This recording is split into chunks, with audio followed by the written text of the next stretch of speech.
Le presentamos A través de la Biblia. Ahora encontramos la respuesta que Dios da en el versículo 1 del capítulo 3. Leamos. He aquí yo envío mi mensajero, el cual preparará el camino delante de mí. Y vendrá súbitamente a su templo el Señor, a quien vosotros buscáis, y el ángel del pacto, a quien deseáis vosotros.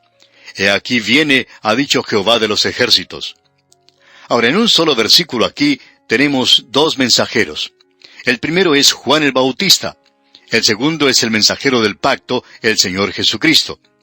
Ahora, el primer mensajero que tiene que ir delante de él para preparar el camino es Juan el Bautista, y es citado en los 4 evangelios y aplicado a Juan el Bautista. Así es que aquí no hay lugar a dudas.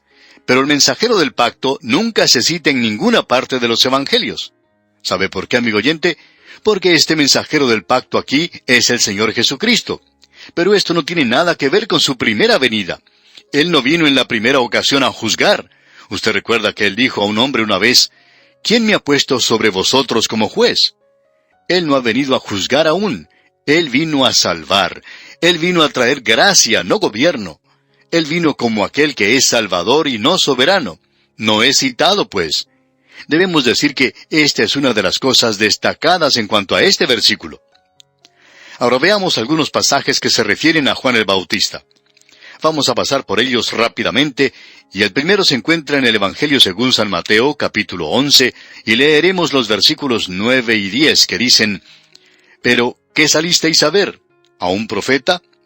Sí os digo, y más que profeta, porque este es de quien está escrito, He aquí yo envío mi mensajero delante de tu faz, el cual preparará tu camino delante de ti». Esto es lo que vemos en Mateo. Pasemos ahora al Evangelio según San Marcos, capítulo 1, y versículo 2, donde leemos, «Como está escrito en Isaías el profeta, He aquí yo envío mi mensajero delante de tu faz, el cual preparará tu camino delante de ti». Y luego, en el Evangelio según San Lucas, capítulo 7, versículo 27, tenemos lo siguiente, y quisiéramos leer más, pero vamos a leer solamente este versículo. Dice, «Este es de quien está escrito, He aquí envío mi mensajero delante de tu faz, el cual preparará tu camino delante de ti». Así es como lo cita Lucas. Y luego, en el Evangelio según San Juan, capítulo 1, versículo 23, leemos, «Dijo, Yo soy la voz de uno que clama en el desierto, enderezad el camino del Señor, como dijo el profeta Isaías». Y Malaquías también dice esto. Y aquí nuevamente tenemos la respuesta. Él fue enviado primero como Salvador, porque tiene gracia. Él quiere salvar. Pero con eso no concluye todo. Él vendrá nuevamente como el mensajero del pacto, es decir, a ejecutar la justicia y el juicio sobre la tierra. Amigo oyente, si usted pudiera convencerme hoy de que Dios no tiene ninguna intención de juzgar el pecado, y que Él tiene la intención de dejar a los pecadores que se salgan con la suya, que esta injusticia que se está desarrollando en el presente siga, y si Él tiene la intención de dejar que los hombres se salgan con la suya en esto, entonces le diría honradamente que yo le daría la espalda a Él si va a hacer eso. Pero Él indicó muy claramente que no va a dar la espalda a todo esto. Dios va a juzgar a la humanidad. Y amigo oyente, si usted no lo quiere tener a Él como su Salvador hoy, pues entonces va a tener que tenerlo como su juez, quiéralo o no lo quiera. Él dice que el Padre le ha entregado todo el juicio en sus manos, en las manos del Hijo. Y en el libro de Apocalipsis, que estudiaremos muy pronto, vamos a ver el gran trono blanco, y Él está en ese trono.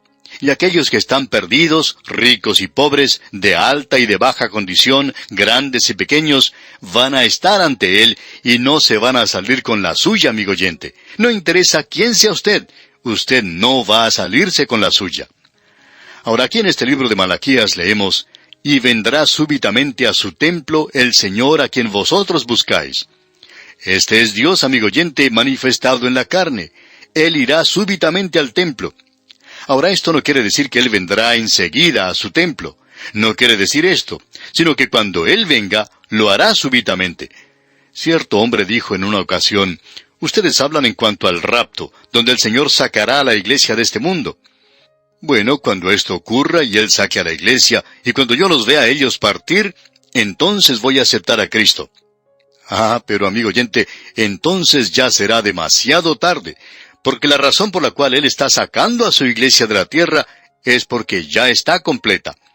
Así que uno entonces ya no va a poder entrar a la iglesia. Ahora usted puede aceptar a Cristo y pasar a través de la gran tribulación, pero pensamos que es una forma insensata de obrar si uno espera hasta entonces. Ahora notemos esto: y vendrá súbitamente a su templo. Y lo interesante de todo aquí es que Él es llamado el Señor. Este es su templo, y este es el mensajero del pacto. El Señor Jesucristo, aquel que conocemos en el Nuevo Testamento, el Señor Jesucristo es el ángulo del pacto del Antiguo Testamento. Nosotros sabemos que esto se refiere a la segunda venida. ¿Por qué? Porque aquí se habla de juicio. Notemos lo que aquí dice. ¿Y quién podrá soportar el tiempo de su venida? En el versículo 2. Es la segunda venida de Cristo. Leamos este versículo 2 del capítulo 3 de Malaquías. ¿Y quién podrá soportar el tiempo de su venida? ¿O quién podrá estar en pie cuando Él se manifieste? Porque Él es como fuego purificador y como jabón de lavadores. Él va a purificar todo, amigo oyente. Él nos va a limpiar, va a purificar y a limpiar.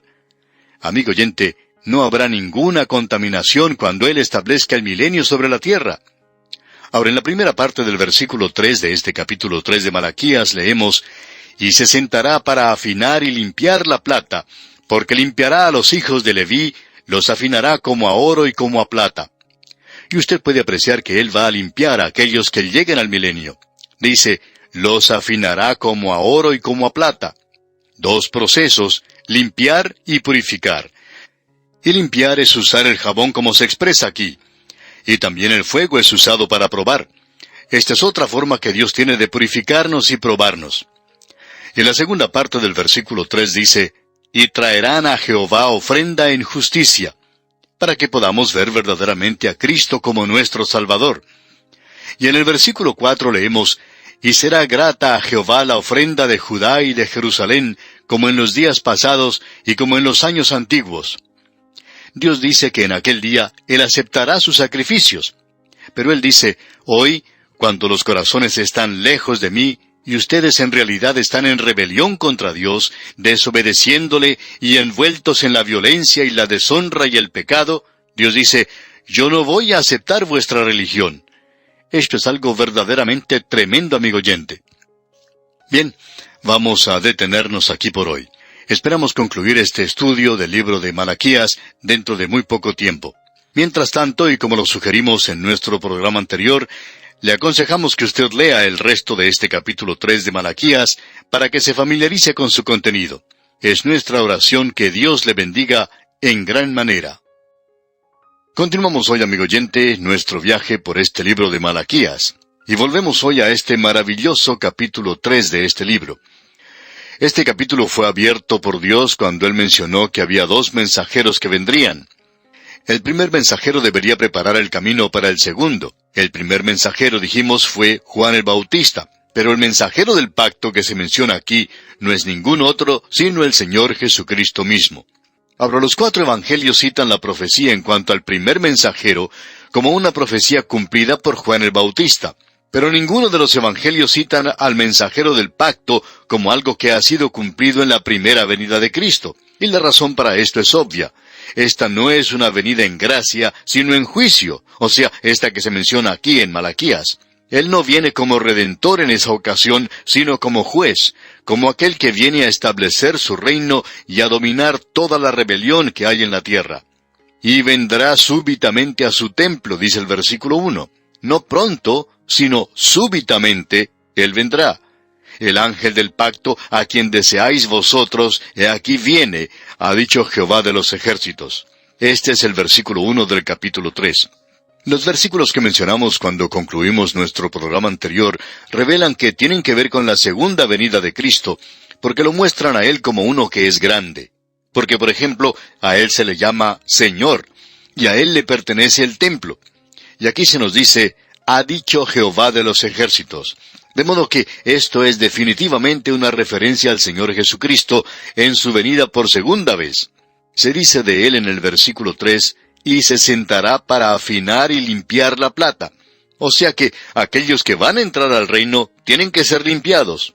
Y Él también purifica. Él es quien refina. Él quita toda la escoria del mineral de hierro cuando éste es calentado al rojo vivo, y luego comienza a derretirse y se puede quitar la escoria y el metal es así refinado.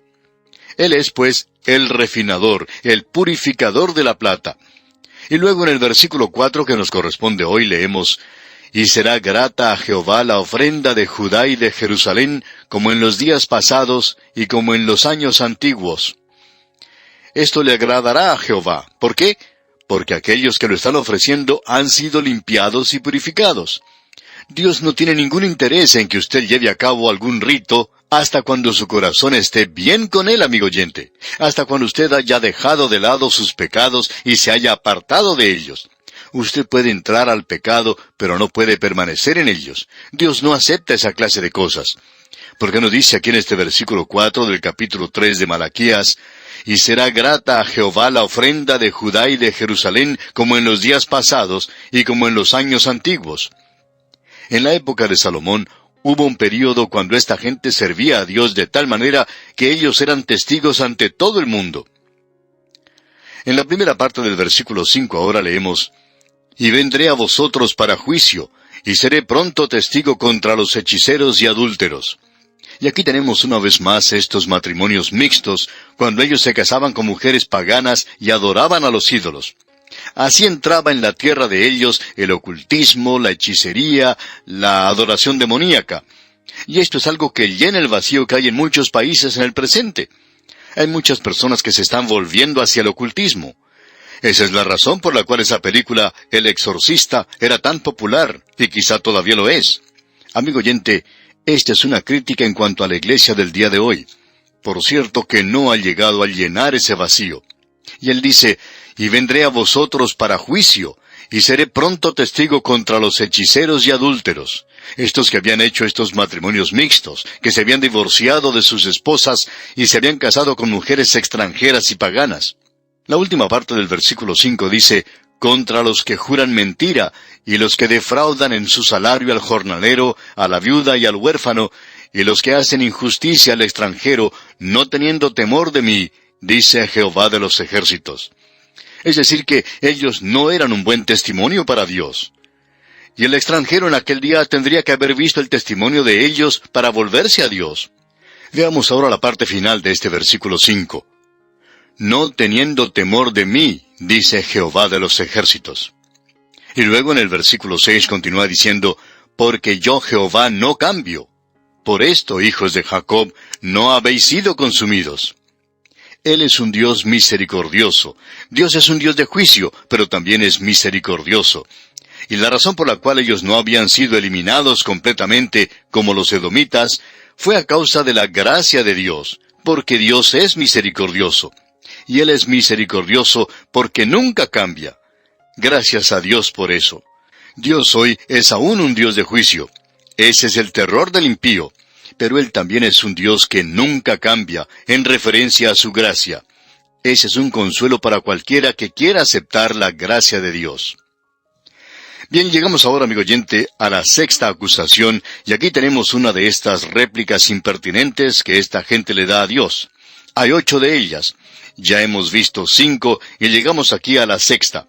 O sea que es como si Dios estuviera presentando un programa de preguntas. Dios hace una declaración y ellos le dicen a Él que lo pruebe. Ellos quieren saber la respuesta a eso. Dios pues presenta 8 acusaciones incriminatorias contra la nación, y ellos replican haciendo 8 preguntas impertinentes y atrevidas. Él responde de una forma diplomática, pero muy enfática. Es decir, Él estaba tratando de desviarles del camino que estaban siguiendo porque iba a culminar en la destrucción de todos. Para poder interpretar estas preguntas, creemos que sería bueno hacer una pausa aquí para comprender a esta generación que las hizo.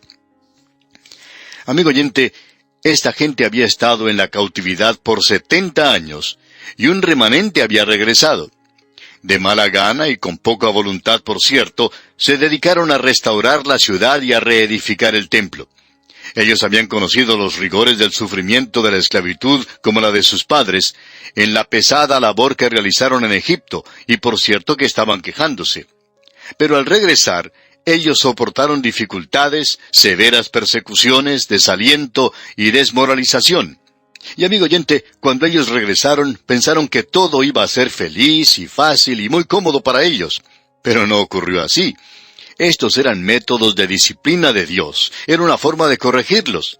Y no tuvo el efecto deseado porque esta clase de cosa o lo endurece o lo ablanda a uno. Y en el caso de ellos se endurecieron y se resintieron bajo el yugo que les sería en el amor propio. Esta gente llegó a endurecerse demasiado. Eran como los prisioneros en una gran cárcel que obtienen la libertad pero no se han reformado. Ellos habían salido de la esclavitud, pero aparentemente no habían aprendido la lección. En realidad, no había mucho más que Dios pudiera hacer por ellos. Hasta Dios había agotado su arsenal infinito de corrección. Pues bien, fue del terreno de esta generación que salieron estas plantas venenosas de fariseos, saduceos y escribas que existían en la época del Señor Jesucristo, unos 400 años después. Ahora, ¿cuál era el tempo, el ritmo de rebelión contra Dios en la época de Malaquías? Solamente un rasguño, una marca pequeña en la superficie, para esa nación que llegó a ser en el tiempo del Señor Jesucristo un cáncer interno. Dios trató de detener la propagación de ese virus, trató de cauterizarlo. Así es que Él presenta ante ellos estas 8 acusaciones, y la respuesta de ellos revela su actitud. Ellos decían que no eran culpables de cada una de esas acusaciones. Expresaron sorpresa de que Dios siquiera sospechara de ellos. Aceptaron una inocencia herida. Fingieron estar resentidos en sus sentimientos. Fingieron ignorancia y jugaron la parte de haber sido altamente ofendidos. Y con un encoger de hombros desecharon las acusaciones como que no eran dignas de ellos. Veamos ahora la 6ª acusación. Y llegamos aquí a una división un poquito diferente. Aquí encontramos que la gente está siendo reprendida por sus pecados religiosos. Y esta es esa 6ª pregunta sarcástica que el pueblo le da a Dios ante la acusación penetrante de él. Y Dios va a llamarles a hacer algo. Y vemos esto en el versículo 7. Y aquí concluimos a propósito con este pequeño paréntesis que teníamos sobre la predicción de los 2 mensajeros. Veamos pues qué nos dice el versículo 7 de este capítulo 3 de Malaquías. Desde los días de vuestros padres os habéis apartado de mis leyes y no las guardasteis. Volveos a mí, y yo me volveré a vosotros, ha dicho Jehová de los ejércitos. Mas dijisteis, ¿en qué hemos de volvernos? Ellos eran un sábelo-todo. Ellos decían, bueno, tú dices que nosotros debemos regresar a ti. Ni siquiera sabíamos que nos habíamos alejado. Hemos ido al templo, a todas las reuniones, nunca nos perdemos ninguna. Damos nuestro diezmo un poco limitado. Ya vamos a ver eso, Dios mediante, en la próxima ocasión. Y estamos haciendo esto y aquello y la otra cosa, pero queremos saber cómo vamos a regresar cuando ni siquiera te hemos dejado. Ellos estaban tan alejados en realidad que ni siquiera se daban cuenta de su verdadera situación. Diríamos que esto es prácticamente el mismo cuadro de la iglesia en el presente, de gran cantidad de ellas en el día de hoy. El ritualismo ha sustituido a la realidad. La pompa y la aparatosidad ha sustituido al poder. Lo estético ha sido sustituido por lo espiritual, la forma por el sentimiento, y aún en las reuniones ortodoxas, en círculos evangélicos, se conoce muy bien el vocabulario, pero el poder de Dios ya no está allí. Se sienten satisfechos con una moralidad insípida y siguen algunas pequeñas contraseñas, y piensan que todo anda bien, y Dios les dice, volveos porque os habéis apartado de mí. Ahora, ¿qué quiere decir con esto de que se vuelvan a Él? Quiere decir que se arrepientan. Y eso es lo que es el arrepentimiento. Y queremos dedicar algunos momentos porque será esta nuestra última oportunidad en el Antiguo Testamento, y ya hemos tenido este tema anteriormente. Y Dios solo ha dicho esto a aquellos que son su pueblo. Y Él les dice a ellos que son suyos, ustedes deben arrepentirse y regresar a mí. Deben volver a mí. Amigo oyente, un incrédulo no puede cumplir con lo que exige o dice ese canto, Señor, regreso al hogar. Él ni siquiera ha estado en ese hogar, ni siquiera tenía un hogar. Amigo oyente, el hijo pródigo tuvo que salir de su hogar antes de poder regresar a él.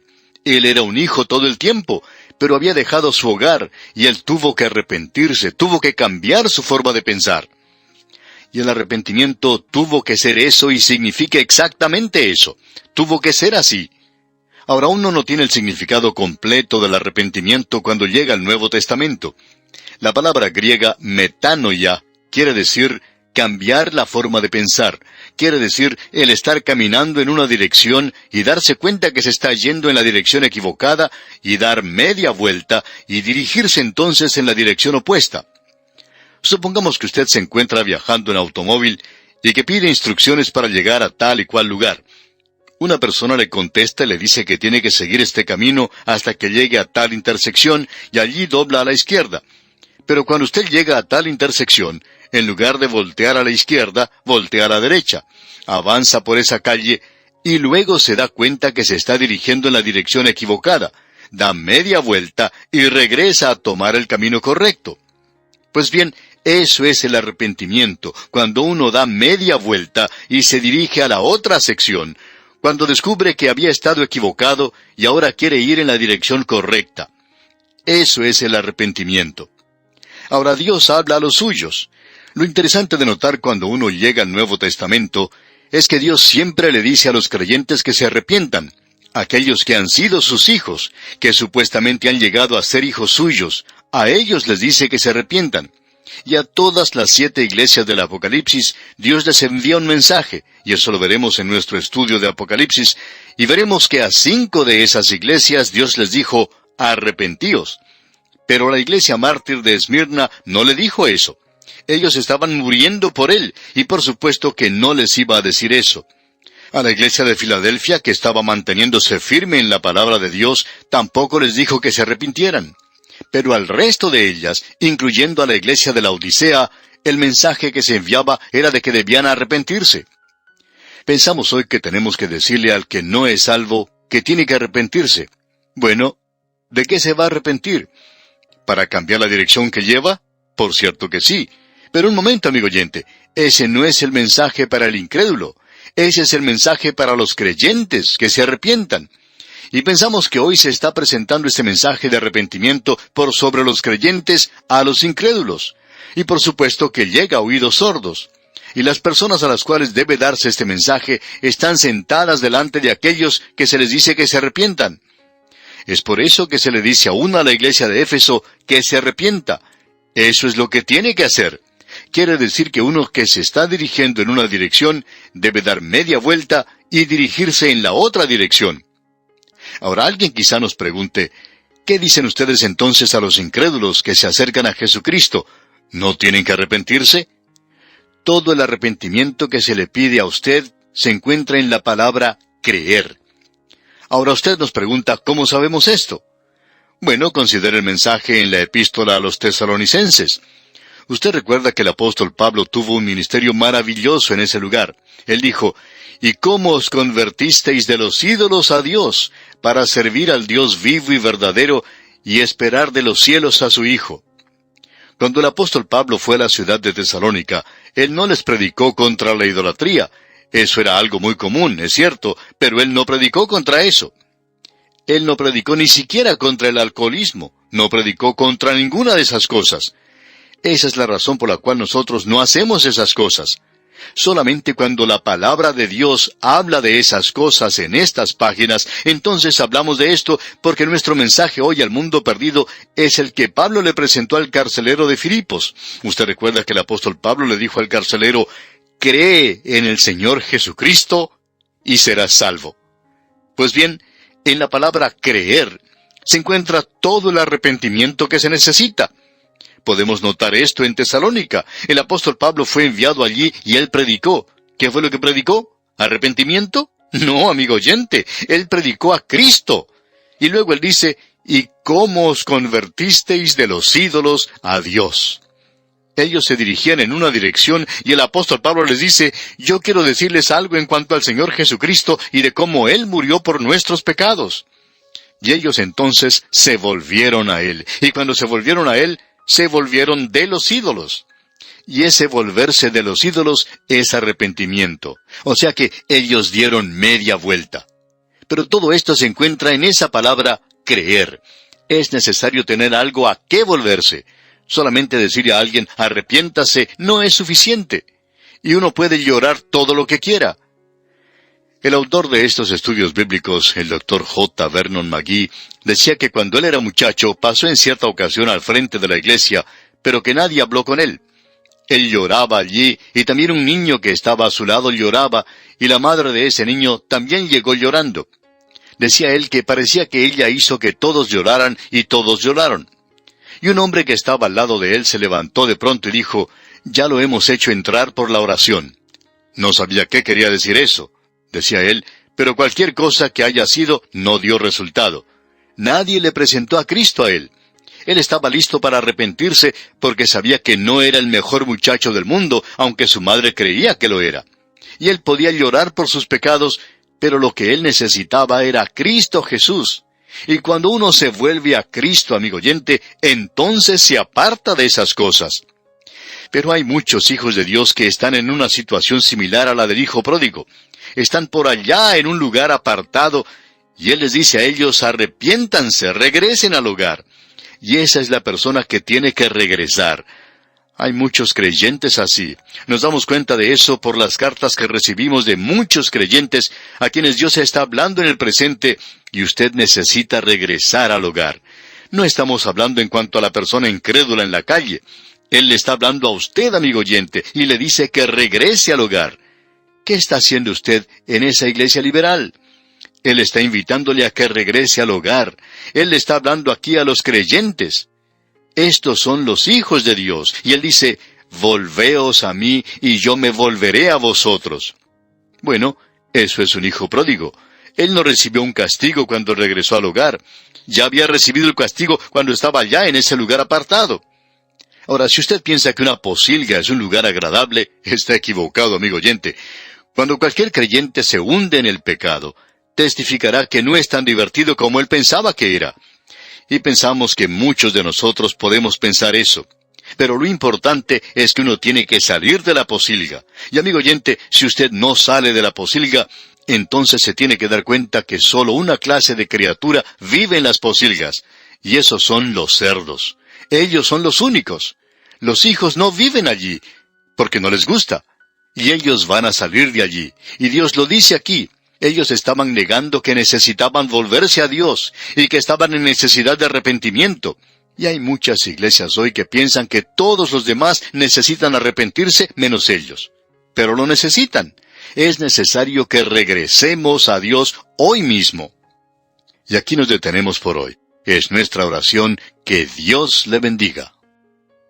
Continuamos hoy, amigo oyente, nuestro estudio en este libro de Malaquías.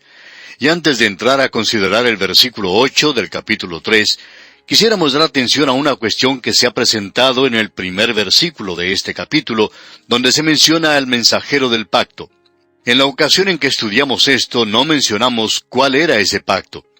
Muchos han pensado que era el nuevo pacto en el Nuevo Testamento, pero en realidad no tiene referencia a la primera venida de Cristo. Se trata más bien del pacto que Dios ha hecho con este pueblo de Israel. Y se expresa en varios lugares. Por ejemplo, en el capítulo 26 de Levítico, podemos leer un pasaje en ese capítulo, los versículos 9 hasta el 13, y creemos que usted podrá apreciar allí este pacto, el mensajero del pacto. Allí se nos dice, «Porque yo me volveré a vosotros, y os haré crecer, y os multiplicaré, y afirmaré mi pacto con vosotros. Comeréis lo añejo de mucho tiempo, y pondréis fuera lo añejo para guardar lo nuevo. Y pondré mi morada en medio de vosotros, y mi alma no os abominará. Y andaré entre vosotros, y yo seré vuestro Dios, y vosotros seréis mi pueblo.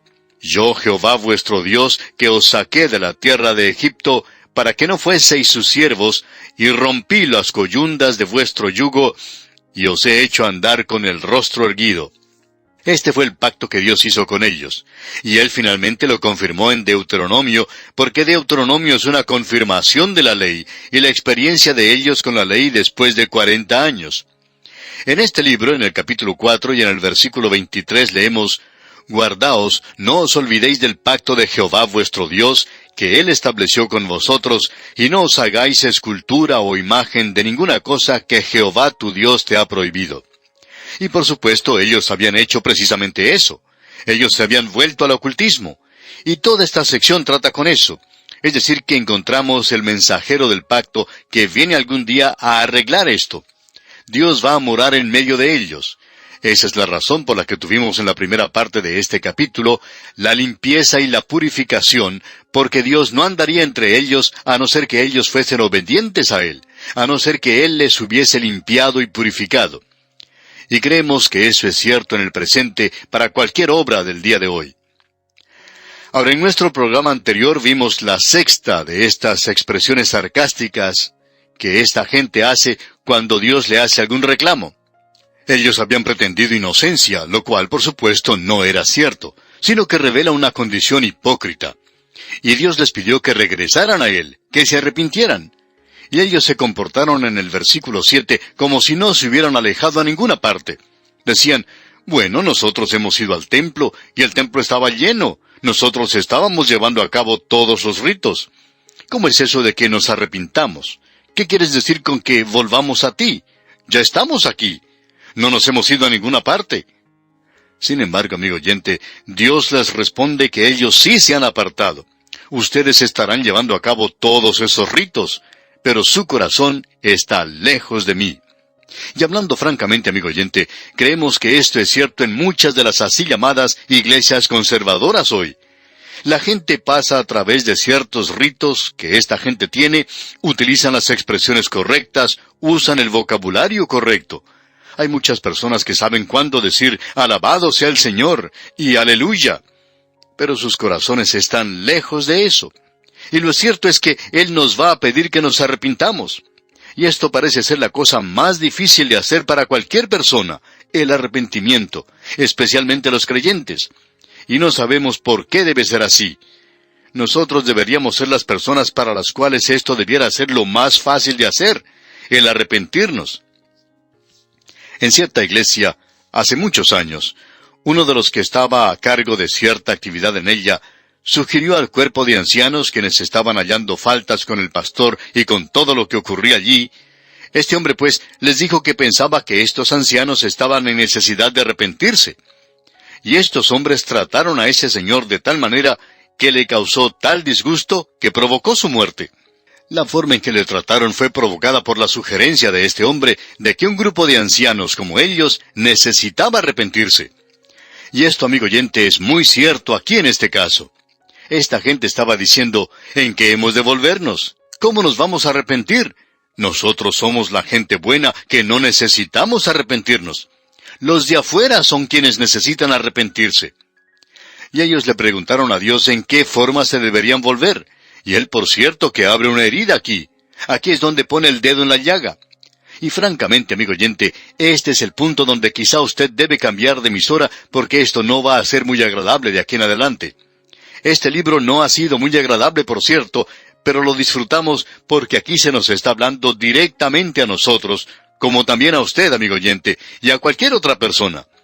Y amigo oyente, necesitamos que se nos hable de esta manera. Si nosotros vamos al médico, y el médico nos habla claramente que tenemos una enfermedad, digamos, cáncer, uno quiere que él le hable claramente. No queremos escuchar palabras lindas que nos digan que no tenemos nada, que no nos preocupemos, cuando en realidad estamos enfermos. Es bueno conseguir un médico que no nos trate de esa manera. Queremos a alguien que nos hable directamente. Y amigo oyente, si usted ha tenido o quizá tenga cáncer, ya que puede estar dentro de su sistema, uno quiere que se le diga la verdad. Y en asuntos espirituales que tienen que ver con el alma eterna, yo quiero a alguien que me diga la verdad aunque me duela. Y amigo oyente, Dios les va a decir a ellos la verdad. Y a Dios no le molesta, y no le preocupa decirles la verdad. Cuando ellos preguntan, ¿en qué hemos de volvernos?, Él les va a responder en el versículo 8, y aquí encontramos la séptima declaración sarcástica que hace esta gente. Amigo oyente, esta gente le da a Dios 8 respuestas sarcásticas. 8 veces ellos rechazan las acusaciones como niños maleducados. 8 veces ellos tratan de evadir este hecho aparentando ignorancia. 8 veces tratan de evadir una respuesta fingiendo ser piadosos. Escucha lo que dice aquí. ¿Robará el hombre a Dios? Y creemos que, en lugar de pronunciar una bendición en algunas iglesias, alguien debería decir esto. Deténganse, ustedes están robando a Dios. Y esa gente diría, usted no está hablando en serio, ¿verdad? Porque nosotros hemos ofrendado generosamente. Bueno, amigo oyente, leamos lo que nos dice este versículo 8 del capítulo 3 de Malaquías. ¿Robará el hombre a Dios? Pues vosotros me habéis robado. Y dijisteis, ¿en qué te hemos robado? En vuestros diezmos y ofrendas. Eso es lo que Dios ha dicho. En vuestros diezmos y ofrendas. Dios está diciendo, ustedes me han robado. No cree, amigo oyente, que Dios es un usurero en el cielo que está tratando de quitarle algo a esta gente. Lo que Dios estaba haciendo en realidad era bendiciéndoles y diciéndoles, voy a permitir que ustedes se queden con 9 décimas partes y me devuelvan a mí 1/10 parte nada más. Pero hay varias cosas que necesitamos corregir aquí. Y queremos ahora ponerlas aquí porque creemos que es bastante importante. Para comenzar, la gente no daba solamente un solo diezmo, como creen algunas personas. Uno puede examinar eso cuidadosamente. No vamos a entrar en gran detalle, pero vamos a observar esto cuidadosamente. Y vamos a citar algunas cosas que dijo el Dr. Feinberg en su excelente libro sobre Malaquías, en el cual él menciona esto. Según él ha expresado, la ofrenda en Israel eran las primicias, es decir, no menos de 1/60 parte del grano, o sea, 60% del grano, del vino y del aceite. Eso lo encontramos en Deuteronomio capítulo 18, versículo 4. Ahora, había varias clases de diezmos. Siempre hemos enseñado en este programa que había 3 clases de diezmos. Bueno, el Dr. Feinberg, quien es un erudito en el idioma hebreo, ha encontrado 4, uno más de lo que decimos nosotros. Ahora, siguiendo con lo que él dice, tenemos como primero el diezmo del resto después que las primicias fueron sacadas. Esta cantidad iba a los levitas para su sostenimiento. Este es el número 1, y lo encontramos en Levítico capítulo 27, versículos 30 al 33. Luego, el diezmo número 2 es el diezmo pagado por los levitas a los sacerdotes. Esto lo vemos en Números capítulo 18, versículos 26 al 28. El número 3 es un segundo diezmo pagado por la congregación para las necesidades de los levitas y de sus propias familias en el tabernáculo. Eso lo vemos en Deuteronomio capítulo 12, versículo 18. Luego hay un cuarto diezmo, y esto, digamos de paso, es algo bastante importante. Es un diezmo dado cada tercer año para los pobres. Esto lo encontramos en Deuteronomio capítulo 14, versículos 28 y 29. Y creemos que debemos leer ese pasaje porque es un pasaje que pensamos que debe ser observado. Sabemos que los gobiernos hacen mucho para ayudar a los pobres, o quizá para ayudar a los burócratas. Hay algunas dudas de quién es el que recibe el dinero que ha sido preparado y separado para los pobres. Pero lo cierto es que la Iglesia debería tener un énfasis en esto. Es por eso que queremos decir algo. Pero primero, leamos lo que nos dice la Escritura en Deuteronomio, capítulo 14, versículos 28 y 29. Al fin de cada 3 años sacarás todo el diezmo de tus productos de aquel año, y lo guardarás en tus ciudades. Y vendrá el levita, que no tiene parte ni heredad contigo, y el extranjero, el huérfano y la viuda que hubiere en tus poblaciones, y comerán y serán saciados, para que Jehová tu Dios te bendiga en toda obra que tus manos hicieren. Así es que cada 3 años se daba un diezmo extra, de modo que cuando uno dice que Dios requería un diezmo, queremos preguntarnos qué es lo que se quiere decir con eso. Bueno, que había varios diezmos que se daban entonces. Esta es una de las cosas que queríamos aclarar o corregir. Ahora, otra cosa que necesita corregirse es que nosotros estamos viviendo hoy en un día de gracia, según se nos ha expresado, y la forma de dar de los creyentes hoy es en base a algo completamente diferente. Nosotros debemos dar, pero en una base diferente.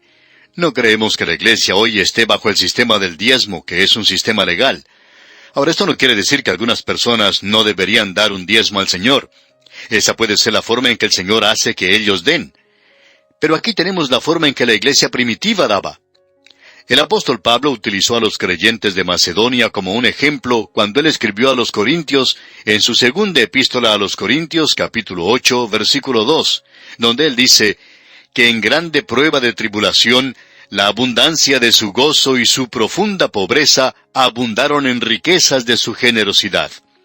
Ellos eran muy pobres, y aún así daban generosamente. Ahora veamos el versículo 3. pues doy testimonio de que con agrado han dado conforme a sus fuerzas y aún más allá de sus fuerzas. O sea que ellos daban más allá de lo que podían. Ellos ni siquiera se ponían a pensar si podían o no podían dar. Ellos daban a causa del amor que sentían por el Señor. Y en el versículo 4 leemos, pidiéndonos con muchos ruegos que les concediésemos el privilegio de participar en este servicio para los santos. Como usted puede ver, amigo oyente, dar es tener comunión, y es una parte de la comunión de la iglesia y parte de la adoración. Y ellos hacían esto no como lo esperábamos, dice Pablo en el versículo 5, sino que asimismo se dieron primeramente al Señor y luego a nosotros por la voluntad de Dios. Permítanos decir, amigo oyente, que esa es la razón por la cual de vez en cuando expresamos claramente, y así quisiéramos hacerlo hoy también, que si usted es una persona incrédula, o sea que no es creyente, no queremos que usted dé nada para que continúe este programa. En primer lugar, no va a ser una bendición para usted. Y no creemos que tampoco sea una bendición para nosotros. Dios le pide a sus propios hijos que den. Usted habrá notado que el arca del pacto era llevada sobre los hombros de los sacerdotes. Ahora el Señor podía haber llamado a cualquiera de afuera para que la llevara. O podría haber tomado un carro para que la llevara. Porque un carro llevaba algunas de las otras cosas, pero no el arca. Eso nos habla de Cristo. Y si usted, amigo oyente, va a llevar su mensaje, y su mensaje es en cuanto a lo que Él ha hecho por usted, tiene que ser llevado sobre los hombros de aquellos que son sacerdotes, aquellos que son suyos. Y Él no le pide a usted que dé si usted no es un creyente. Supongamos que alguien dijera que siempre estamos pidiendo dinero en este programa, algo que por supuesto no hacemos, y que esa persona sea una persona incrédula. En primer lugar, tenemos que decirle que cuando se pide dinero, si es que se hiciera eso, no se lo están pidiendo a usted que es incrédulo. Nosotros no queremos que usted dé, se le habla al pueblo de Dios, y queremos que ellos tengan una parte de esto. Deberían tenerla. Es por eso que el apóstol Pablo dice en su segunda epístola a los Corintios, capítulo 8, versículo 8, «No hablo como quien manda, sino para poner a prueba, por medio de la diligencia de otros, también la sinceridad del amor vuestro». Esto prueba su amor por Cristo, amigo oyente. Y usted ve que Él no le pide a usted que dé. Hay un himno que dice, «Mi vida di por ti, ¿qué has dado tú por mí?». Bueno, ese es un himno que no tiene ninguna base en las Escrituras, porque Él nunca le pide a usted eso. Él dice, «Si me amáis, guardad mis mandamientos». Luego el versículo 9 de ese capítulo 8 de la segunda epístola a los Corintios dice, «Porque ya conocéis la gracia de nuestro Señor Jesucristo, que por amor a vosotros se hizo pobre, siendo rico, para que vosotros con su pobreza fueseis enriquecidos». Dios dice que Él ama al dador alegre, pero en muchas partes es lo completamente opuesto. En Israel se ha construido un gran edificio para la oficina que recolecciona los impuestos. Allí tiene que pagar la gente sus impuestos. Un guía de turistas de la ciudad de Jerusalén dice que la gente de Jerusalén le llama a ese edificio el nuevo muro de los lamentos. Y amigo oyente, cuando se recoge la ofrenda en la iglesia, es como un muro de lamentos. Decimos, ahora van a tomar la ofrenda. Pero nosotros pensamos, amigo oyente, que debería ser un momento de alegría, de gozo. Si usted no puede dar alegremente, entonces no debería dar, porque no le va a hacer ningún bien, de eso estamos seguros. Por eso el apóstol Pablo continúa hablando de eso en los siguientes versículos y también en el capítulo 9 de su segunda epístola a los Corintios, pero no vamos a entrar en esto hoy. Pero esta es la base en la cual deben dar los creyentes. Es por esto que nosotros pensamos que los creyentes hoy, la mayoría que vive en una sociedad de afluencia, debería estar dando más de un diezmo. Israel dio más de un diezmo, de eso estamos seguros. Tenía 4 diezmos. El autor de estos estudios bíblicos, el Dr. J. Vernon McGee, contaba que cuando él era pastor en Texas, en los Estados Unidos, durante la época de la Gran Depresión financiera en ese país, había un anciano en su iglesia que era posiblemente la única persona que ganaba dinero en su negocio. Y este hombre tenía una hacienda y acostumbraba a invitar al Dr. McGee a cazar y a pescar en su propiedad. Cierto día se encontraban en un bote pescando, y este hombre le dijo, «Predicador, ¿por qué usted no predica más en cuanto al diezmo? Y el doctor Magui le contestó, porque no creo en eso. Y este hombre sí creía en el diezmo porque así era la forma en que él daba, en que él ofrendaba. Y cada vez que se juntaban le decía lo mismo. Y este hombre quería saber por qué no hablaba el doctor Magui sobre el diezmo. Finalmente, el doctor Magui se cansó y le dijo esto. Es que hay muchos creyentes hoy que deberían estar dando más del diezmo. Por ejemplo, en este lugar usted probablemente está ganando más dinero que cualquier otra persona en la iglesia, con la excepción de algunos médicos. Lo cierto era que él daba mucho dinero, pero le dijo que debería dar más del diezmo. Y cuando el doctor Magui le dijo esto, este hombre le miró fijamente e hizo una mueca de desagrado. Pero después de eso, decía el doctor Magui, que nunca más le preguntó si iba a predicar en cuanto al diezmo. ¿Por qué? Porque estaba muy conforme en dar su diezmo y tranquilizar así su conciencia y pensar que eso era todo lo que debería dar. Hay muchas personas que deberían estar dando más de un diezmo, amigo oyente. Pero cuando decimos que deberían hacerlo, debemos expresar que uno no lo debe hacer a no ser que lo haga por un sentimiento de amor hacia el Señor, porque usted verdaderamente quiere que la palabra de Dios sea esparcida. Esto es algo verdaderamente extraordinario, y pensamos que el Señor Jesucristo es quien dice, ¿robará el hombre a Dios? ¿Qué es lo que piensa usted? Bueno, como dijimos hace un momento, al finalizar el servicio, en vez de dar una bendición, deberían dejar que la gente salga de la iglesia y decir luego, alguien desde adentro gritar, ¡detengan al ladrón! Y por cierto que habrá muchos ladrones que no quisieran ser atrapados y comenzarían a correr para escaparse. ¿Por qué? Porque han robado a Dios. Ahora, ¿cómo han robado a Dios? Bueno, todo le pertenece a Él. A Israel le dijo que guardaran 9 décimas para ellos, pero que deberían dar a Dios el otro décimo que restaba. Dios ha bendecido a los hombres de negocios en el pasado que le han reconocido y creemos que esto es cierto también hoy. Pero amigo oyente, es necesario que uno lo haga motivado por el amor. Esa es la única forma en que Él lo acepta. Bien, amigo oyente, vamos a detenernos aquí por hoy. Continuaremos con este mismo asunto, Dios mediante, en nuestro próximo programa, y estamos seguros que será muy interesante, y usted no querrá perderse la continuación de este tema. Que Dios le bendiga, es nuestra ferviente oración. Continuamos hoy, amigo oyente, viajando por el libro de Malaquías. En nuestro programa anterior estuvimos hablando de la 7ª declaración sarcástica de esta gente en respuesta a la pregunta de Dios. Dios les preguntó, ¿robará el hombre a Dios? Y la respuesta es por supuesto que sí, porque Dios dijo, vosotros me habéis robado. Y ellos se comportaron como niños maleducados. Ellos le preguntan a Dios, ¿en qué te hemos robado? Y el Señor les explica de una manera muy clara, diciéndoles, en vuestros diezmos y ofrendas. Y el versículo 9 de este capítulo 3 de Malaquías sigue con esta misma idea y dice, malditos sois con maldición, porque vosotros, la nación toda, me habéis robado. Ellos le habían robado a Dios. En nuestro programa anterior mencionamos que algunos hombres, a los que Dios había bendecido de manera maravillosa en el pasado, daban de sus ganancias de manera muy generosa, más allá de lo que se considera el diezmo. Uno de ellos, cuyo padre era un predicador que le dejó a él y a su madre en la miseria cuando falleció, decidió que iba a ganar dinero cuando creciera para que ninguna viuda de un predicador tuviera que lavar ropa para poder vivir como lo hizo su madre. Así lo hizo, y Dios le bendijo en gran manera. Por supuesto que nos hacemos la pregunta de si esto puede aplicarse a la iglesia en el presente. Y creemos que nos expresamos claramente antes cuando dijimos que ahora no estamos bajo la ley, y que no se requiere el diezmo en el presente. Bajo la gracia de Dios, Él quiere que uno dé de acuerdo a sus posibilidades. Y esto para algunas personas sería menos del diezmo, pero para otros sería mucho más.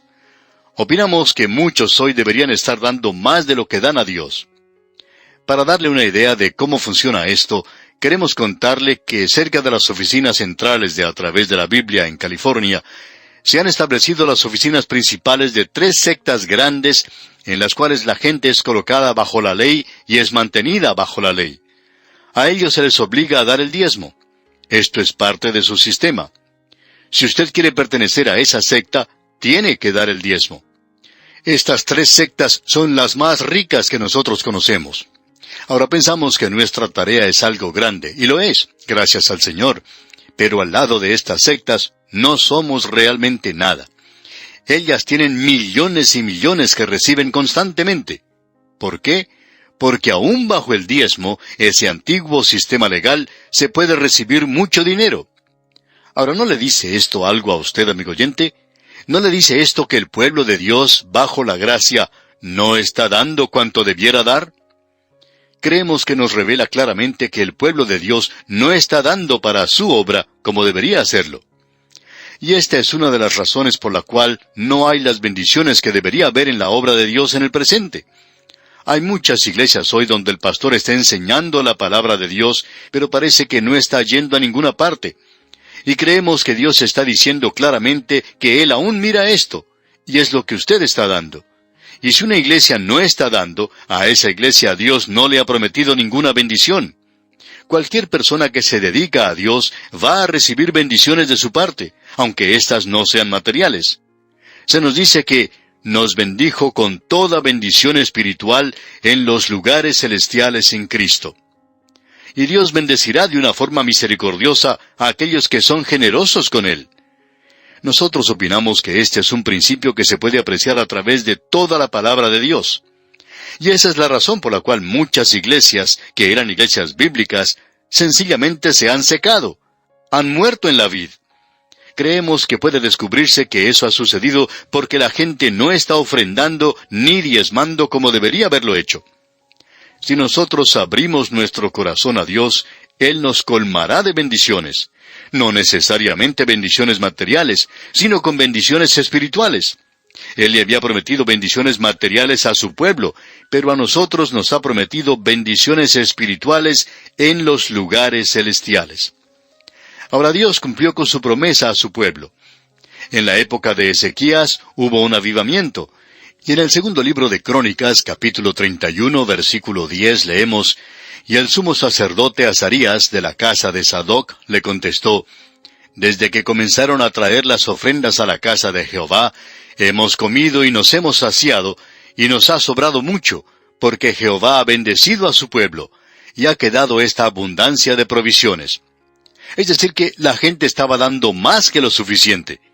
Cuando se construyó el tabernáculo en los días de Moisés, éste hizo un pedido a la gente para que trajera sus joyas, y tuvo que detener a la gente porque estaba ofrendando demasiado. Y esa es la única oportunidad donde se menciona que hubo que pedirle a la gente que no diera tanto. Así lo hicieron en aquel día. Ahora, volviendo aquí al capítulo 3 de Malaquías, leamos en el versículo 10 que dice: «Traed todos los diezmos al alfolí, y haya alimento en mi casa. Y probadme ahora en esto, dice Jehová de los ejércitos, si no os abriré las ventanas de los cielos, y derramaré sobre vosotros bendición hasta que sobreabunde». Permítanos recordarle, amigo oyente, que nosotros no estamos bajo el sistema del diezmo en el presente. Para algunos creyentes humildes, dar el diezmo podría ser demasiado, mientras que otros que han recibido muchas bendiciones materiales podrían dar hasta un 30%. Usted puede dar así al Señor cuando tiene entradas grandes. Amigo oyente, hoy vemos que hay muy pocos que están dando de esta manera al Señor. Nosotros pensamos que el diezmo puede usarse como una regla para medirse a uno mismo, pero no creemos que sea algo legal por lo cual debamos regirnos. Ahora leímos aquí en este versículo 10 que ellos debían llevarlo al alfolí. Hay muchas iglesias que han dicho que el alfolí es la iglesia local, o que es una denominación. Honradamente hablando, amigo oyente, de la misma forma en que el diezmo no es para el día de hoy, tampoco lo es el alfolí o depósito. Este se encontraba en el templo. En esa área había muchos edificios, y estos eran alfolíes o depósitos. Cuando la gente llevaba sus diezmos, se los depositaba en esos edificios.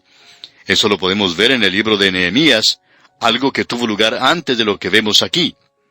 Cuando Nehemías regresó a Jerusalén, descubrió que Tobías, el enemigo de Dios, estaba viviendo en una de las recámaras del templo que había sido limpiada.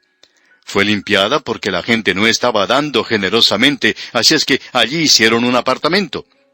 Pero Nehemías limpió ese lugar porque arrojó las cosas de Tobías por la ventana, y le dijo que se marchara de la ciudad. Y luego la gente comenzó a traer sus ofrendas una vez más y a llenar esos depósitos otra vez. No existe pues tal cosa como dar para el alfolí en el presente, porque nosotros no damos como entonces con el producto de la tierra. Así es como se ofrendaba en aquel día en Israel. Usted que ha leído la Biblia tiene que haber notado la ley en cuanto a las ofrendas. Dios dio ciertas partes de los animales para los sacerdotes, y siempre les dijo que ellos debían comerla allí mismo. En ese tiempo ellos no tenían ningún lugar fresco para guardar los alimentos, por tanto se arruinaría muy pronto con el calor de esa zona. Por eso debían comerla allí mismo. No debían guardarlo. Si uno hacía eso, iba a tener problemas. Ese es el cuadro que se nos presenta aquí. Ahora en el versículo 11 comienza diciendo, «Reprenderé también por vosotros al devorador». Cuando ellos llevaban los diezmos generosamente, Él les había dicho que abriría las ventanas de los cielos y derramaría sobre ellos bendiciones hasta que sobreabunde. Y aquí dice que reprenderá al devorador. Esto evidentemente es una referencia a la langosta. La langosta tiene un apetito voraz e insaciable. Come todo lo que tiene por delante. Es un verdadero gastrónomo para las ensaladas. Así es que se come todo lo verde que tiene por delante. Y hubo muchas plagas así. Pero ahora Dios dice, reprenderé también por vosotros al devorador. El juicio de Dios cae sobre una nación cuando la gente rechaza a Dios. Creemos que eso explica por qué estamos sufriendo escasez muchas veces, no solo de energía, sino de muchas otras cosas. Antes uno podía encontrar abundancia de cosas en los mercados, pero no es así hoy, amigo oyente. Antes uno podía comprar cualquier clase de carne, pero hoy tiene que prácticamente hipotecar la casa si lo quiere hacer. Nadie parece interpretar esto como un juicio de Dios, pero es una advertencia. Creemos que es una advertencia de lo que sucederá en el futuro. Es decir, que aún no hemos visto nada. En este versículo 11, pues, dice, «Reprenderé también por vosotros al devorador, y no os destruirá el fruto de la tierra, ni vuestra vid en el campo será estéril, dice Jehová de los ejércitos». Es decir, que la vid producirá en abundancia. Y continúa en el versículo 12 diciendo, «Y todas las naciones os dirán bienaventurados, porque seréis tierra deseable, dice Jehová de los ejércitos». Cuando ellos estaban bien con Dios, ellos llegaron a ser una bendición para las otras naciones del mundo. Amigo oyente, aquí se habla de honradez con Dios, y uno no puede tener santidad si no tiene honradez con Él. Y eso es lo que los hacía una bendición para todas las naciones. Recientemente finalizamos nuestro estudio en el libro de Zacarías, y queremos leer algo que se dice en el capítulo 8 de ese libro, versículo 13. Dice, «Y sucederá que como fuisteis maldición entre las naciones, oh casa de Judá y casa de Israel, así os salvaré y seréis bendición. No temáis, mas esfuércense vuestras manos». Eso es mirando hacia adelante, a un día futuro. Pero Dios dijo entonces, «Os haré bendición para todas las naciones». Y cuando Israel está sirviendo a Dios, llega a ser una bendición para las otras naciones. Veamos ahora lo que nos dice el versículo 13, y aquí llegamos a la octava declaración sarcástica que ellos hacen ante Dios. Ya hemos visto 7 de estas declaraciones sarcásticas que ellos hicieron a Dios en respuesta a sus declaraciones. El versículo 13 entonces de este capítulo 3 de Malaquías dice, «Vuestras palabras contra mí han sido violentas, dice Jehová, y dijisteis, ¿qué hemos hablado contra ti?» Nosotros no nos acordamos de haber dicho nada contra ti. Eso es lo que le dicen ellos. Pero Dios les responde de forma directa en cada una de estas ocasiones. El versículo 14 dice, «Habéis dicho, por demás es servir a Dios. ¿Qué aprovecha que guardemos su ley y que andemos afligidos en presencia de Jehová de los ejércitos?» Ellos decían, «¿Qué hay de bueno en servir a Dios? No vale la pena hacerlo». Para ellos era algo vacío porque sus corazones no estaban en eso. Y ya que sus corazones no estaban en ello, Dios no los bendijo. Así es que acusan a Dios por la situación en que se encuentran. Decían, por demás es servir a Dios. Bueno, en la forma en que lo estaban haciendo, no valía la pena. Queremos decir algo, amigo oyente, un poco fuerte ahora.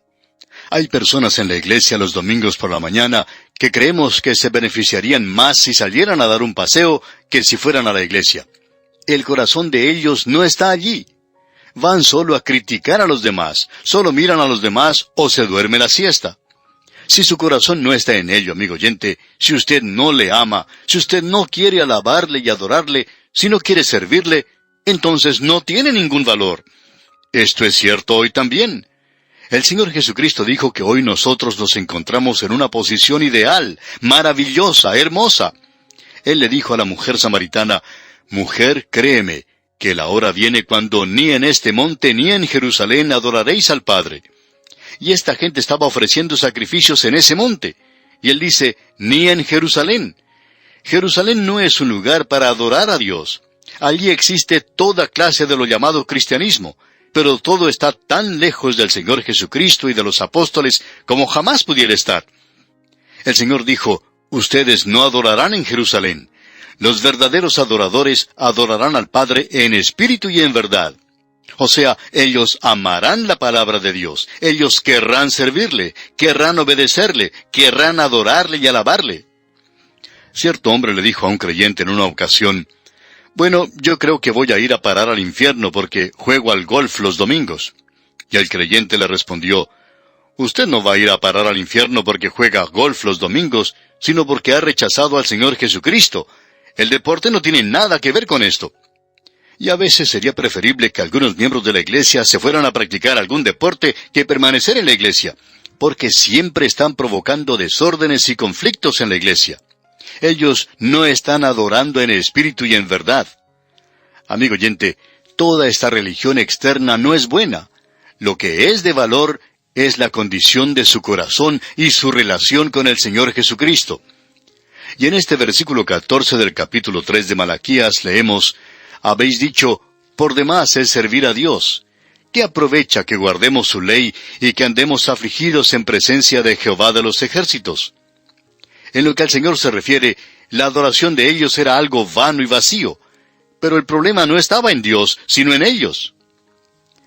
En cierta ocasión un pastor fue a visitar a un hombre que se encontraba muy enfermo en el hospital. Antes de entrar a la sala, la esposa de este hombre le dijo al pastor que su esposo estaba moribundo, según la opinión de los médicos. El pastor entró a la habitación del enfermo, oró con él, le leyó la palabra de Dios, no solo para darle ánimo a él, sino también para beneficio de su esposa, para que ella tuviera la seguridad de la salvación de su ser querido. Y en un momento dado este hombre dijo, «Pastor, me estoy muriendo de frío. ¿Quiere por favor alcanzarme esa frazada para cobijarme?» Y el pastor accedió a su pedido y le entregó la frazada. Pero el caso es que la habitación estaba sumamente caliente. Sin embargo, este enfermo decía que sentía mucho frío, y le estaba echando la culpa a la habitación, y decía que nunca la calentaban lo suficiente. Y amigo oyente, hay muchas personas así en la iglesia. Dicen que es muy fría. Amigo oyente, ¿está usted seguro que la iglesia es fría, o es usted el frío? Convendría ver dónde está el frío. Aquí en este caso, el problema era con la gente, no era culpa de Dios. Y en el versículo 15 de este capítulo 3 de Malaquías leemos, «Decimos pues ahora, bienaventurados son los soberbios, y los que hacen impiedad no solo son prosperados, sino que tentaron a Dios y escaparon». ¿Cómo podía esta gente tentar a Dios y salirse con la suya? Por lo menos parecía que eso estaba ocurriendo. Habacuc se dio cuenta que Dios estaba actuando en la vida de la nación y que iba a juzgar a esta gente.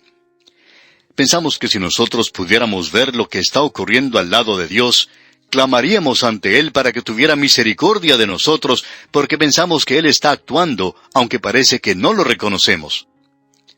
Y ahora, en el versículo 16 de este capítulo 3 de Malaquías leemos, «Entonces los que temían a Jehová hablaron cada uno a su compañero. Y Jehová escuchó y oyó, y fue escrito libro de memoria delante de él para los que temen a Jehová, y para los que piensan en su nombre». Es decir, que había un pequeño remanente que amaba a Dios, y se reunía y temía a Jehová.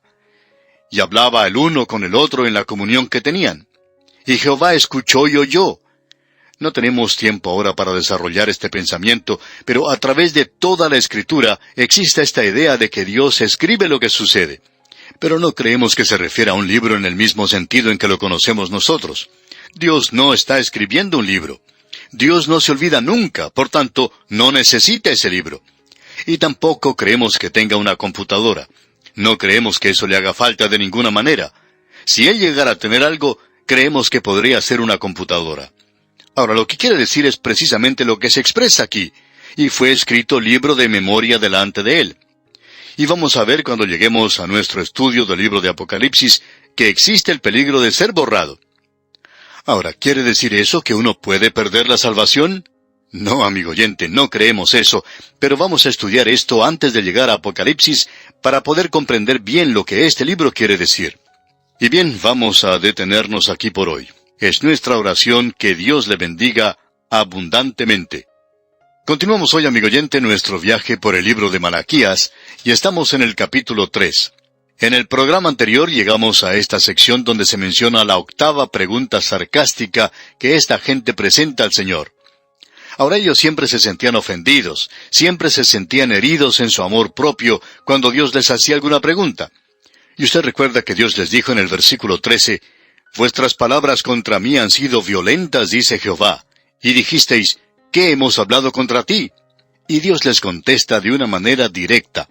Habéis dicho, por demás es servir a Dios. ¿Qué aprovecha que guardemos su ley y que andemos afligidos en presencia de Jehová de los ejércitos?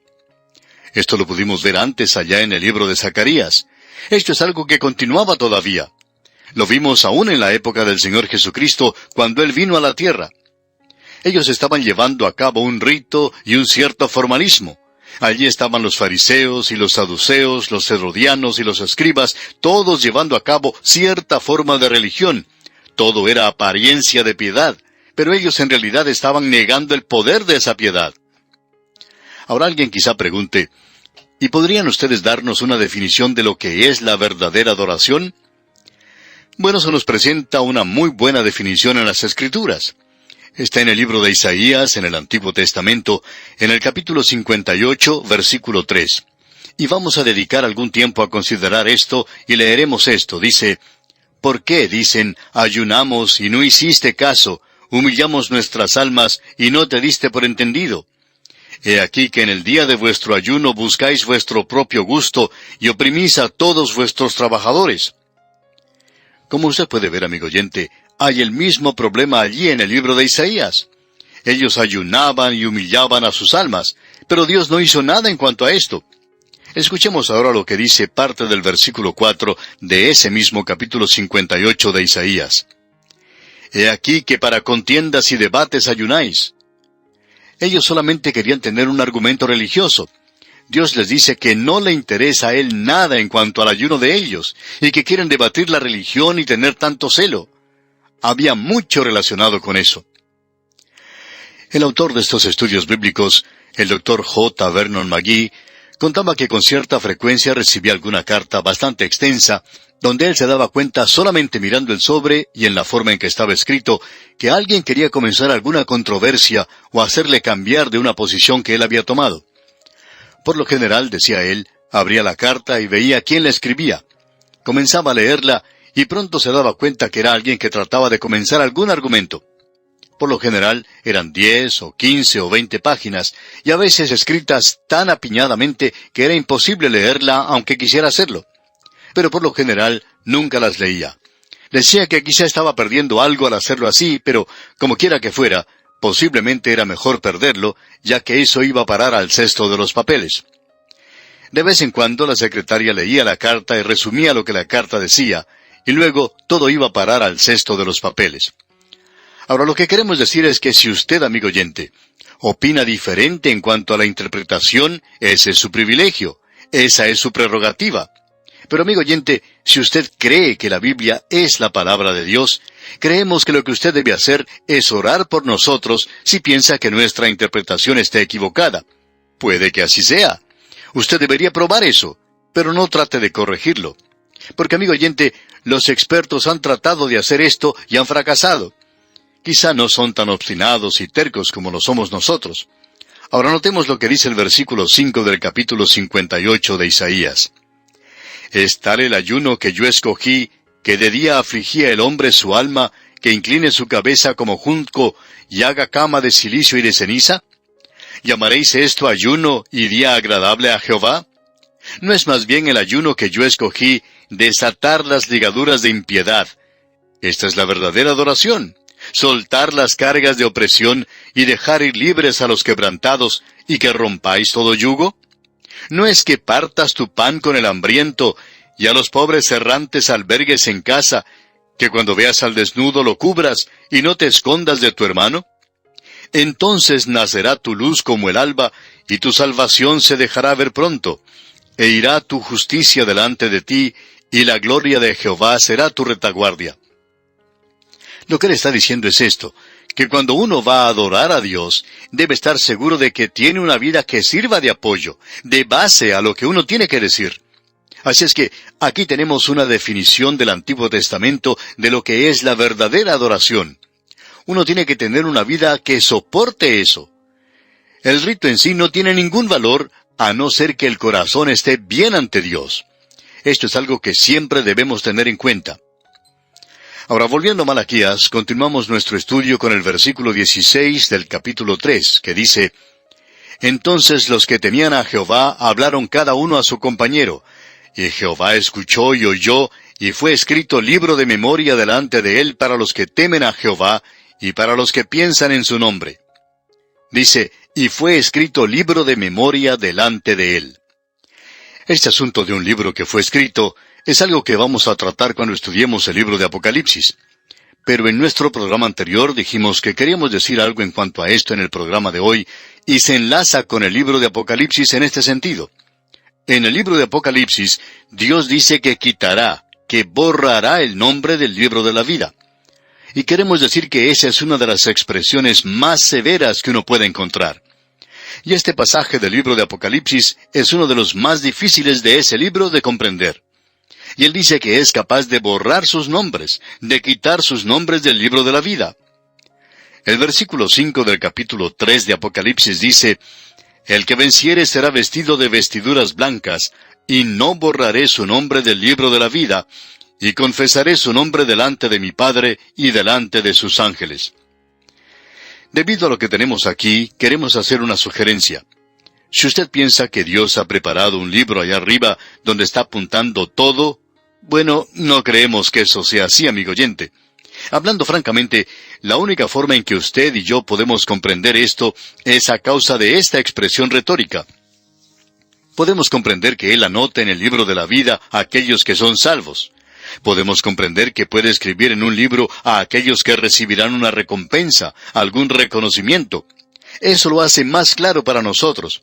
Pero no creemos que esa sea una expresión literal, que Dios en realidad tenga un libro allá arriba. Puede que lo tenga.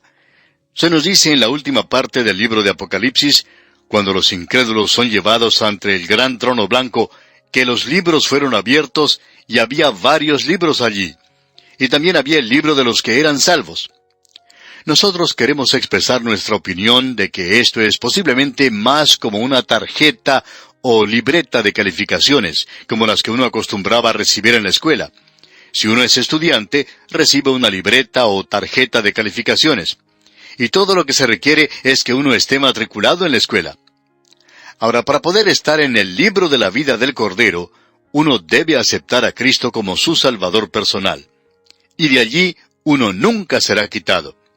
Y luego, Él va a señalar allí las calificaciones que uno reciba en su estudio bíblico. Y amigo oyente, ¿qué calificación está recibiendo usted? ¿Es una calificación que le permite pasar el curso o es una calificación que muestra reprobación? Y luego, ¿cómo es su vida? ¿Cómo es su servicio para Él? Creemos que Él anota todas estas cosas y son escritas en ese libro. Creemos que cuando Él dice que los nombres serán quitados del libro de la vida, cuando le escribe a la iglesia de Sardis, esos nombres serán borrados. Esto tiene que ver con el servicio, porque de eso es de lo que Él está hablando allí. Él está hablando de las obras de ellos. Creemos que muchos de nosotros recibiremos una tarjeta de calificaciones y muchas de esas calificaciones, estamos seguros, serán una expresión de fracaso en la vida cristiana. El apóstol Pablo nos indica que nuestras obras van a ser probadas por el fuego. Y si las obras del hombre son todo heno y hojarasca, y el fuego la consume, ¿será salvo? Y el apóstol Pablo dice que sí, él será salvo, mas así como por fuego. Habrá muchas personas en el cielo que van a oler como que han sido compradas en una liquidación de incendio. Y así lo fue. Los han sacado como del fuego. No han hecho nada y no se indica nada en su tarjeta de calificaciones. Así es que este libro de memorias que se menciona aquí en Malaquías no es necesario para Dios, para que Él recuerde las cosas, porque Él es alguien que tiene por mente, por así decirlo, una computadora. Todo está allí. Y de eso es que se nos está hablando aquí en Malaquías. Y fue escrito libro de memoria delante de Él para los que temen a Jehová y para los que piensan en su nombre. Es decir, que allí se anota las obras de ellos, su servicio, su amor por Él, esa clase de cosas. La salvación es gratis, es por fe, no es por obras. Ahora, después que hemos sido salvos, es entonces cuando las obras toman valor e importancia. Esa es la razón por la cual hemos dedicado tiempo a esto aquí, porque este libro de memoria es algo en verdad hermoso y maravilloso. Ahora vemos que esto es mencionado en otra parte del Antiguo Testamento. Por ejemplo, allá en el Salmo 56, versículo 8, podemos leer, «Mis huidas tú has contado». Dios conoce exactamente dónde ha estado usted todo el tiempo. Quizás sus vecinos no lo sepan, o los miembros de su iglesia no lo sepan, o quizás su pastor no lo sepa, pero Dios lo sabe. Y la oscuridad y las tinieblas es como luz para Él. Él sabe dónde usted ha estado. Él sabe lo que usted ha hecho. Mis huidas tú has contado. Pon mis lágrimas en tu redoma. Una redoma es una botella, un vaso de cristal, y creemos que esta es una de las cosas más hermosas que podemos encontrar. Amigo oyente, cuando pensamos en esta madre piadosa que llora a causa de un hijo que anda por malos caminos, creemos que Dios ha puesto estas lágrimas en su botella, en su vaso. Puede imaginarse usted lo hermoso que es que Él tome eso en cuenta. O ese hombre que ha servido a Dios y luego ha sido desilusionado por sus hermanos en la forma en que le han tratado, y Él ha derramado lágrimas por eso. Dios dice, «He puesto tus lágrimas en mi redoma». ¿No están ellas en tu libro? Hay un libro que registra nuestras vidas, amigo oyente. Siempre hemos pensado que esto puede ser como una película de cine. Y creemos que Él pasará esta película para nosotros. Usted podrá leer su vida y verla allí desde su nacimiento hasta su muerte. Todo estará allí. Y no será lo que el predicador dice en su funeral en cuanto a usted, de lo bueno y maravilloso que ha sido y de la gran contribución que fue usted como miembro de la iglesia. Dios la va a presentar tal cual fue. No sabemos en cuanto a usted, amigo oyente, pero nosotros no queremos ver la nuestra. Pero creemos que tendremos que hacerlo algún día. Bien, volviendo ahora a Malaquías, leemos en el capítulo 3, versículo 17 ahora, «Y serán para mí especial tesoro, ha dicho Jehová de los ejércitos, en el día en que yo actúe, y los perdonaré como el hombre que perdona a su hijo que le sirve». Es en realidad algo hermoso en la forma en que Dios actúa para con sus joyas. La iglesia lo será. La iglesia es la perla de gran precio. Israel nunca valoró a la perla mucho. Los gentiles siempre lo han hecho. Así es que la perla de gran precio es su iglesia.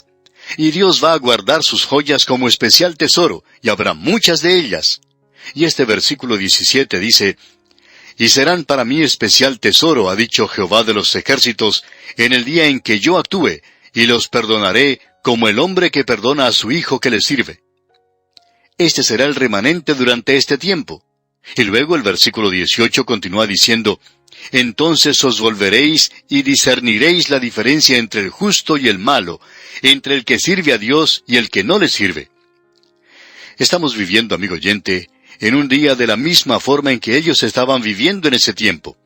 Y será el fin de las edades, cuando uno en realidad no puede diferenciar el justo del malo. Y es muy difícil hoy decir quién verdaderamente es salvo.